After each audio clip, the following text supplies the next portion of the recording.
Yeah, it's a great day to be an LSU Tiger and be a part of this program. Quick update on our fall.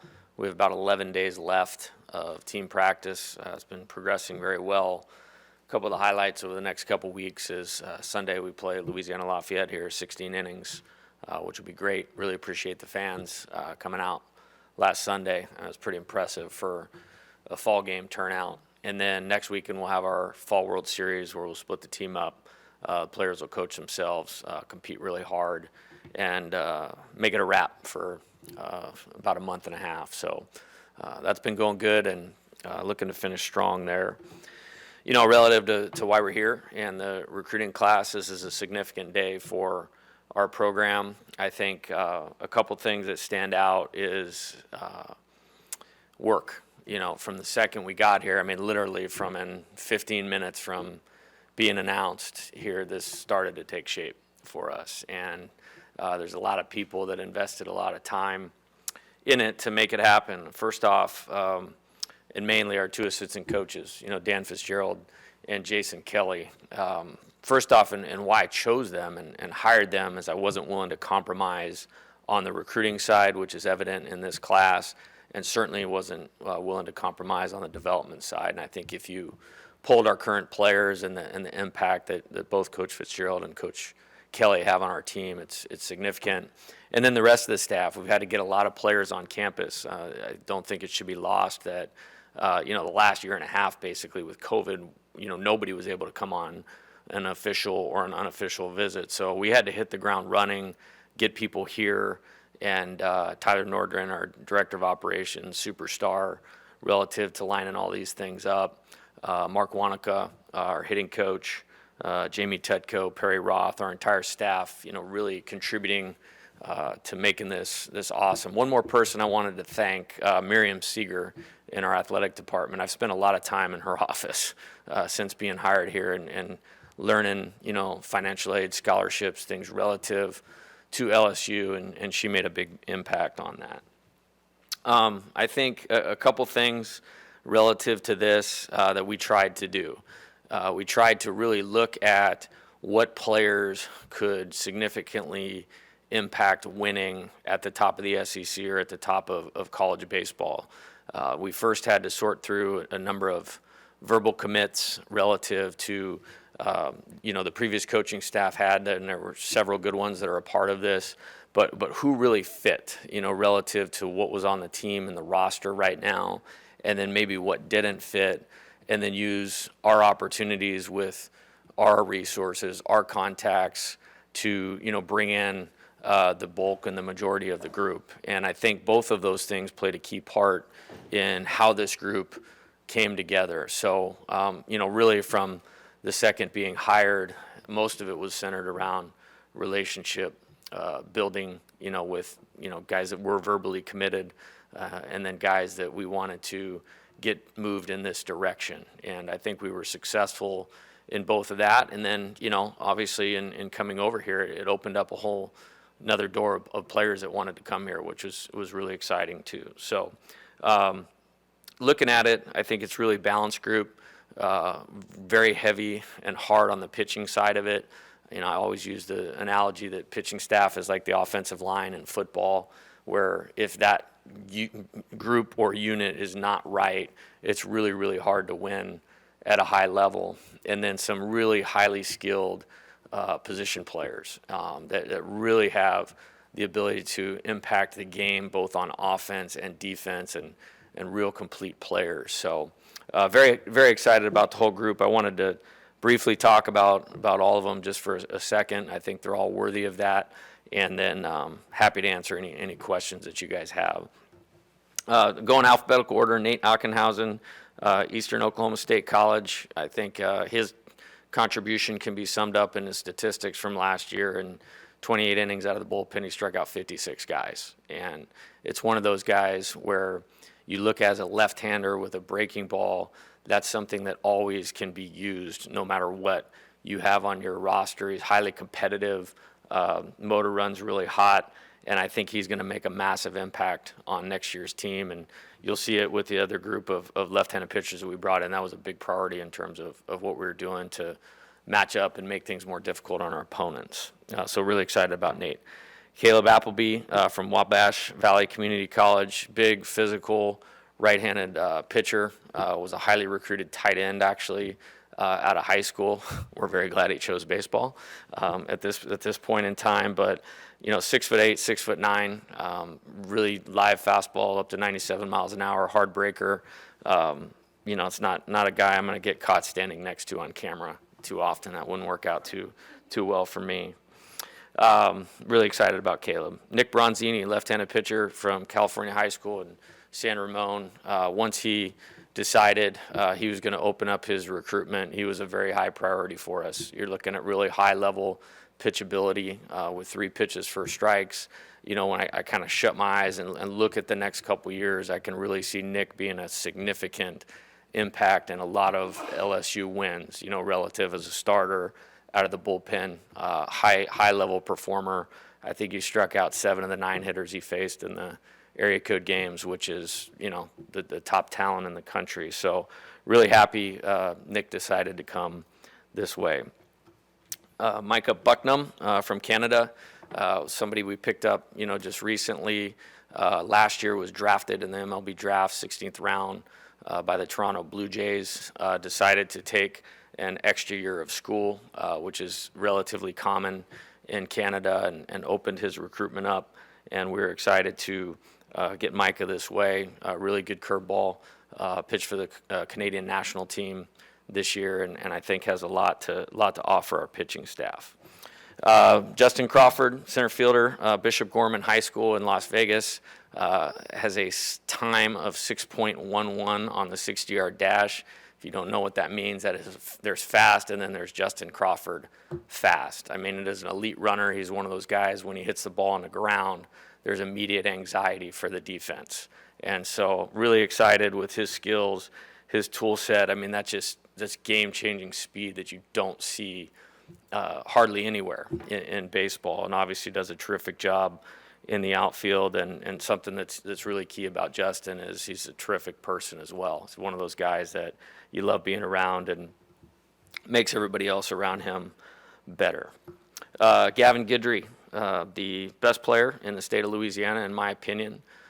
Two-way player, played for the 18 and under Team USA national team, which in my opinion of all these teams, of all these things, is by far the hardest one to make. It's USA Baseball picks the 20 guys that they think are the top guys relative for what they're trying to do, and Gavin made that team as a two-way player. It is safe to say you'll see him on the field, in the infield, and on the mound at LSU. I mean, when you talk about a two-way player, this is a two-way player. He plays for Coach Caccini at Barb High School, helped them win a state championship last year.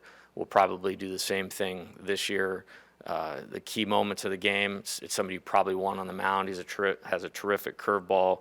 And then as an infielder, I mean, just is as twitchy and as explosive and as athletic as you want that type of middle of the field player to be, and has a great competitiveness about him that is exactly what I want our players at LSU to have and to represent. So super excited about Gavin. That was a big priority. He had committed to the previous staff. I think I had my introductory press conference on a Monday, and we made sure Gavin was here on Tuesday to make sure that relationship started to build. Moving over into Texas, Griffin Herring, left-handed pitcher from South Lake Carroll High School in Texas, had video game type numbers in his high school season last year. There wasn't a lot of contact being made or runs being scored on Griffin. Really good athlete, very intelligent, high academic guy, highly motivated. He sent me some video recently of some of the things he's been doing relative to improvement, and is one of those guys that has a lot of things that you can put into a college baseball game right now and help us be successful from the mound. So we're really, really excited about Griffin. Jared Jones, catcher from Walton High School in Marietta, Georgia. I mean, this dude looks like a major leaguer standing in the box. I mean, he takes up almost the entire box, and has an unbelievable feel for hitting. Kind of when I think of him, he's that guy that, the opposing pitcher, the opposing pitching coach, they kind of probably always know how many hitters he is away because of his ability to hit, impact the ball, hit with power. and has a terrific throwing arm, from behind the plate. And it's really important that your catcher has some leadership qualities, some maturity, and Jared certainly has those things. So we're definitely excited about him. Michael Kennedy, left-handed pitcher from Troy High School in New York, was also a member of the 18U Team USA national team. This guy has, potential weekend starter written all over him. Very passionate and very excited to be coming to LSU. Of all the guys that I met initially when I took the job, his passion, his commitment seemed the strongest, to LSU, and that's something that we're really, really thankful for.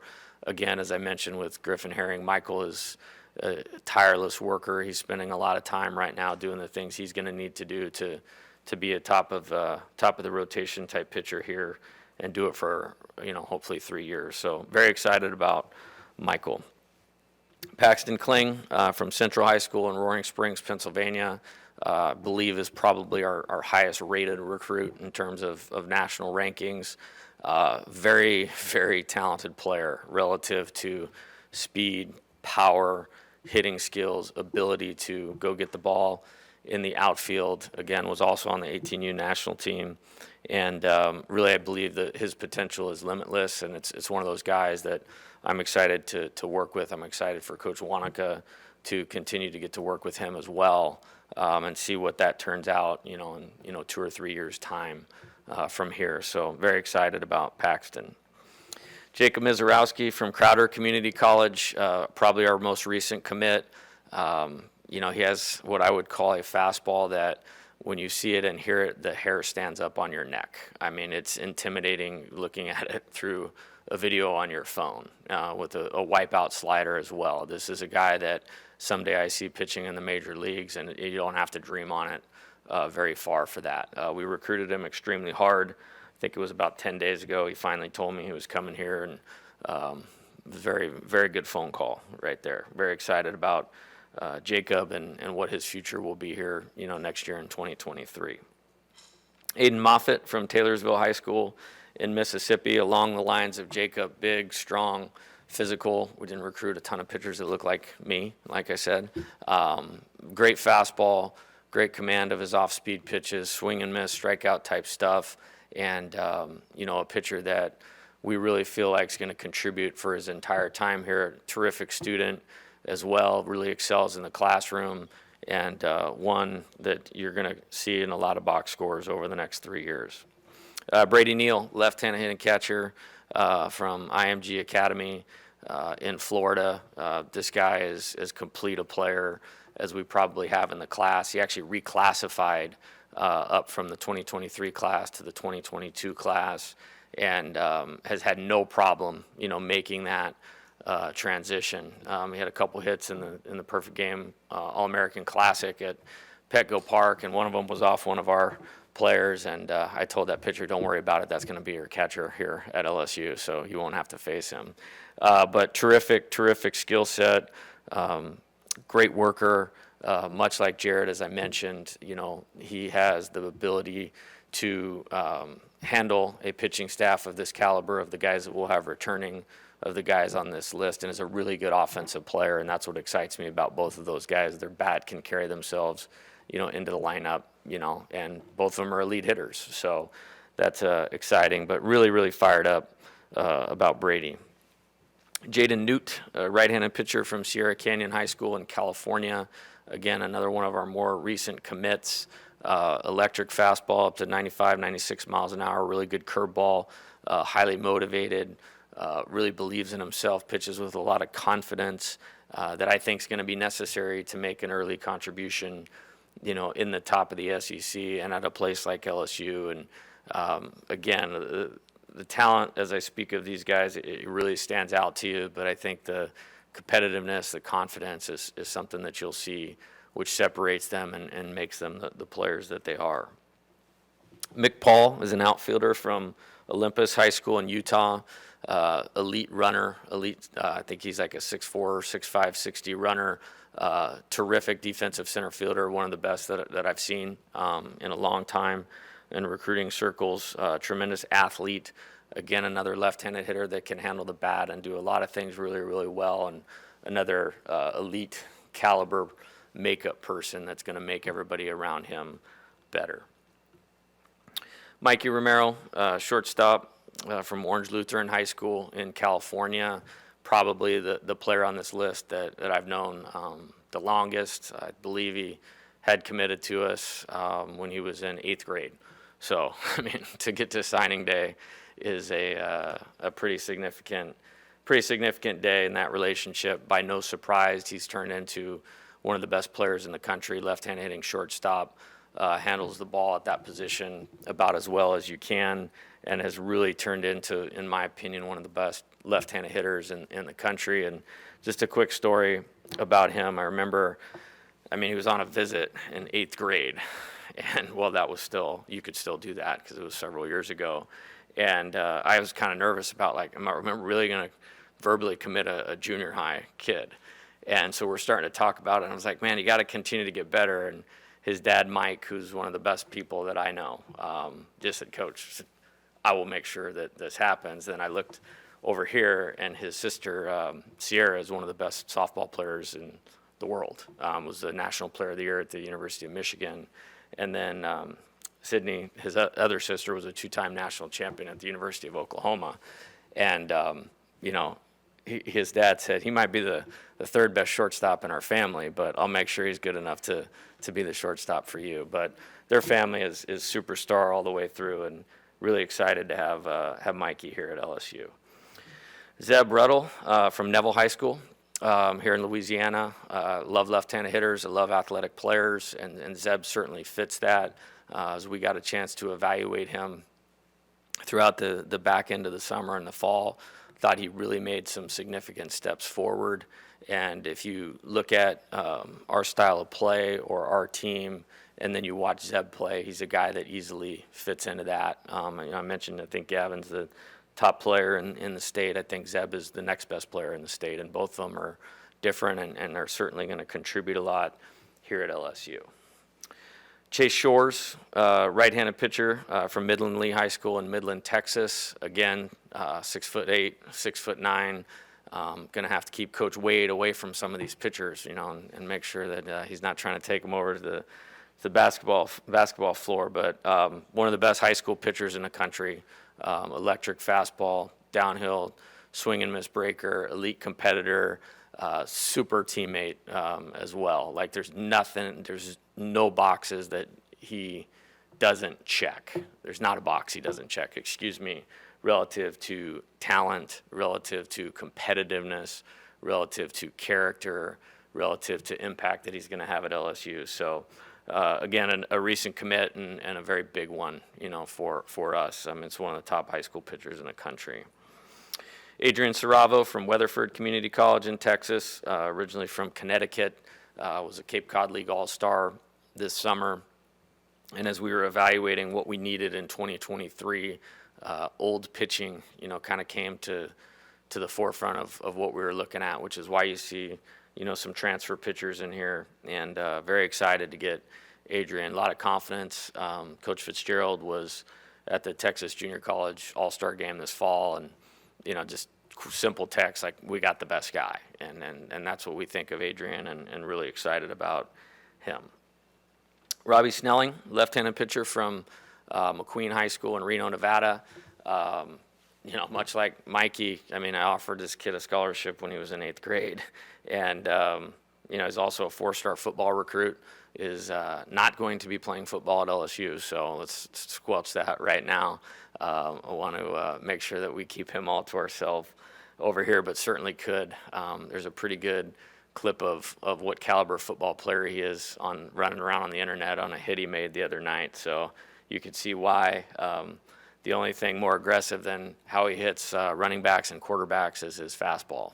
Getting it up to 94 from the left side with a wipeout slider, and pitches with elite competitiveness, and is exactly, again, the type of person, the type of player that we want to recruit here to LSU.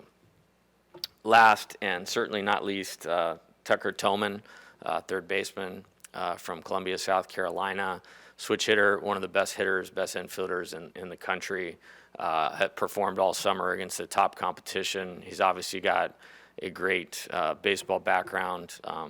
His dad, Jim Tillman, legendary coach and recruiter at the college level at multiple stops. And, you could see it in how Tuck plays, that he's been around baseball his entire life and, has unbelievable awareness. I think when I look at this list, I think there's a lot of guys that could make immediate contributions. I think Tucker, really jumps up to the top of that as well, and will fit really well with a really good group of returning players that we think we're going to have, following this season. So great day. Like I said, a lot went into it. There's been a lot of low sleep, high coffee nights since the end of June to get to today, and well worth it. And there's another part of this process. Obviously this is a special place and a special experience. And when you talk about, guys like Alex Bregman and DJ LeMahieu and Kevin Gosman, all the guys that used LSU as their development path to be, Major League Baseball All-Stars, we want these guys to do that as well. So it's a great start, and now we'll get into that next phase of why this is important for them. So great day to be a Tiger.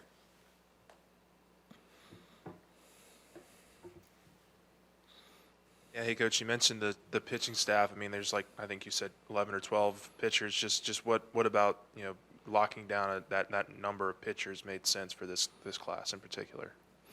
Yeah, I think I'm very open-minded, and really came into this thing with, okay, what is the most important thing?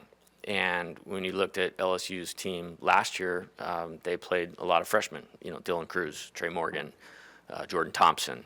Knowing we would have some Brody, we got some really good pieces that will be in their third year of college baseball in 2023, then my brain starts to go what, we can develop some of the rest of this. But you can't outcoach your own bad pitching. And what I'm excited about is there's some guys out here in fall baseball right now that are making some massive strides in their development, and Coach Kelly deserves a ton of credit for that.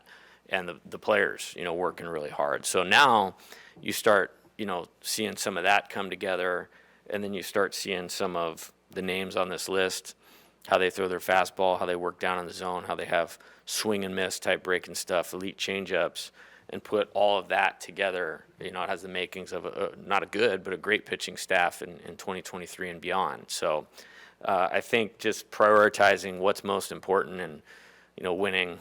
I mean, I'm an offensive guy, but winning starts and ends with what you have on the mound. You mentioned that pitch and that, the second phase is just about to start. I was just curious, how much do you think NIL will be a part of that pitch? I mean, that's obviously a groundbreaking thing over the last, several months. Just how big do you think that'll play into getting some guys that maybe you might not get in the past? I think it remains to be seen. However, there's no better platform for a player to create value for themselves at a college baseball program than at this place out here, with leading the country in fan attendance, almost every year for the past 20 or 25. I don't want to speak incorrectly. And the passion that the fans here have about LSU and about LSU baseball. And, our players are guys, you don't get attention in baseball anywhere like this program unless you are a major league player, and a major league player for the New York Yankees, or the San Francisco Giants or the Los Angeles Dodgers, the top market teams. So I think there's unlimited potential. Some of our players are tapping into that already, and I think that's really exciting. And I think that guys on this list are very marketable in terms of their talent and in terms of their character. And so you give them a platform like LSU baseball, I think, that NIL thing becomes very real. And hopefully that helps a couple of them, just gives them another reason, not to bypass this. For me, there's 20 other reasons that are more important to that, and their development and their growth and their readiness for professional baseball that they'll get by playing here in this environment. But, I think it's very realistic to say that could help us.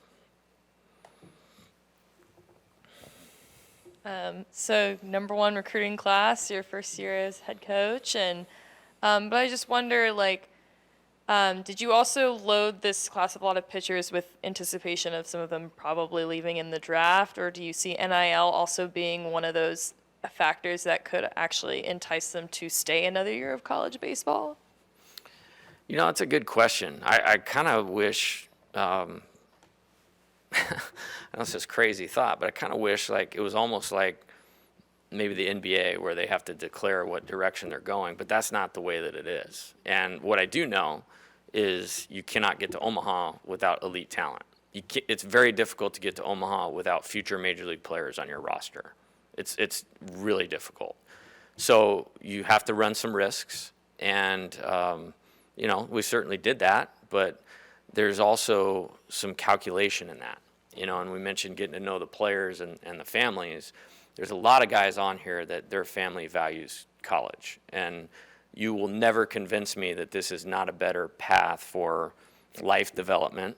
Obviously, for academics, it's a better, but for baseball development, I mean, you know, we're all in with these players to help them become major league players in this program. And every day of my life and our coach's life is centered around how do we make our players better, which makes our team better, which for the player, that's a great thing. You know, you think about, you know, getting here in the summer and training or going out and playing summer baseball. Then you play your freshman year.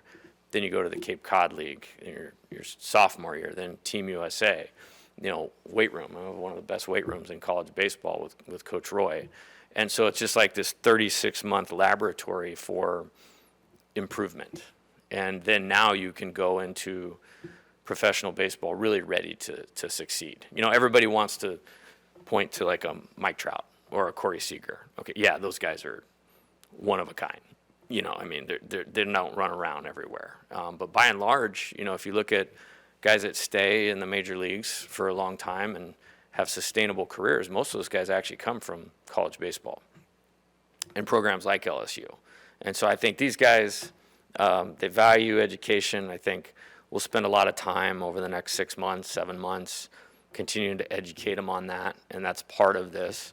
So yeah, sometimes you have to get a few more than you need because of that, but I think there's several guys on this list that want to be here. Like, I mean, would almost be disappointed, you know, if they didn't come here. And I know that might sound strange, you know, why would somebody be disappointed to, you know, have $2 million offered to them and turn it down? Like, some guys will do that. Some guys that I named on here will turn down that money and come play for us, and that's exciting. I'm also curious about the one player from Canada. What goes into recruiting a player from there, and like how is their system different? Yeah, that was a Coach Kelly connection. When he was at the University of Washington, I believe he started the recruitment of Micah there before he left to go to Arizona State. And then, so they knew each other, and then he brought it to me as, hey, he's going to reclassify, you know, do an additional year of high school and reopen his recruitment, and then, you know, evaluating where we were at least what we knew about our team, what we had in the recruiting class, draft risks, all those types of things. It just made sense to go get him. And he's got a great arm, and Coach Kelly feels very good about his ability to contribute. So I don't know that we even really looked at the Canada thing that much, other than he was available. I mean, he was drafted by the Toronto Blue Jays last year, so it's clear that there's some talent there. And with all these guys, they're uber talented, and then our job will be to put together the right development process to help them become great players here. And he's a guy that we think can do that.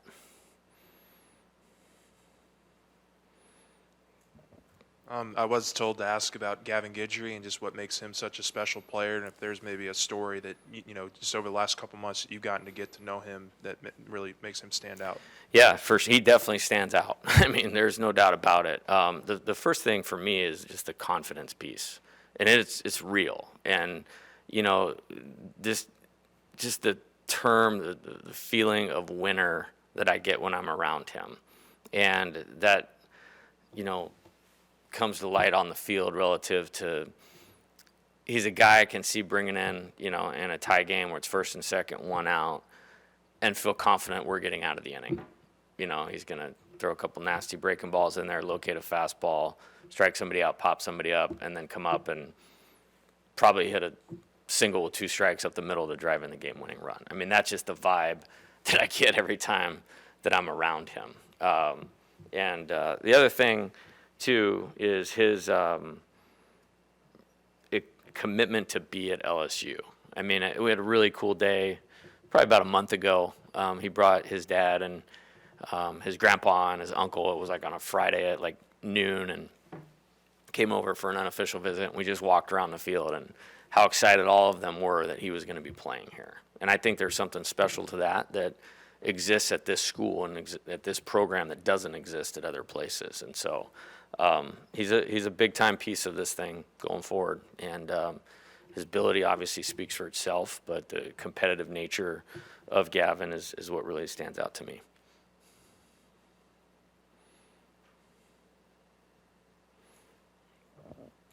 I'm only seeing, I think, 2 Louisiana natives on this list, and I'm just curious, like, you seem to go all over the country for this class.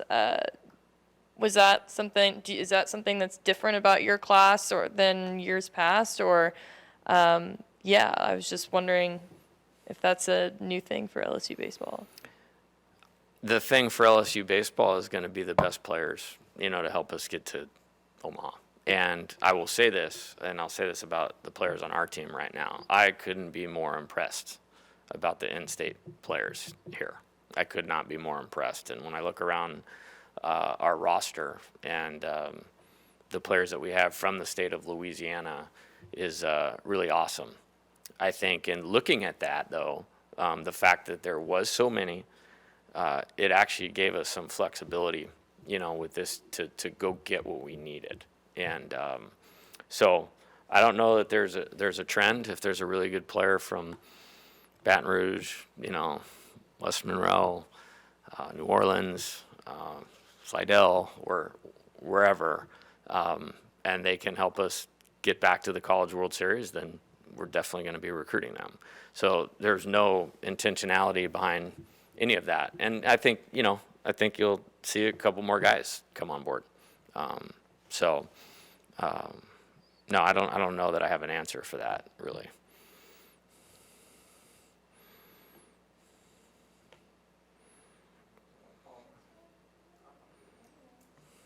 Sure, why not?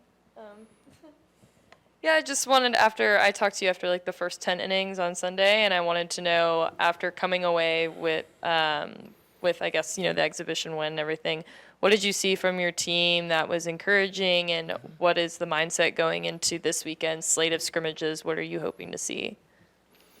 Yeah, I think the encouraging parts, again, starting and ending with pitching. I think, walking 2 guys in 20 innings that's significant. Significant positive development.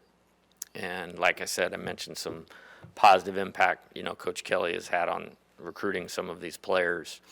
I think he's made a better or a bigger impact on the field, with the pitching staff. And I think the pitchers would tell you that, and probably have already. So the limiting of free bases from the mound, and I think we made 2 errors in 20 innings. I thought we handled the baseball really well. So, when you're limiting opportunities for the opponent like that, it can be really hard to score. And I think it's well documented. We have some really good position players where you might be able to get through the order a time or 2, but it's going to be really difficult to get through it 2, 3, or 4 times. And so if we pitch and defend at that level and then continue to improve offensively with some of the talent that we have, I think that's a good recipe for us.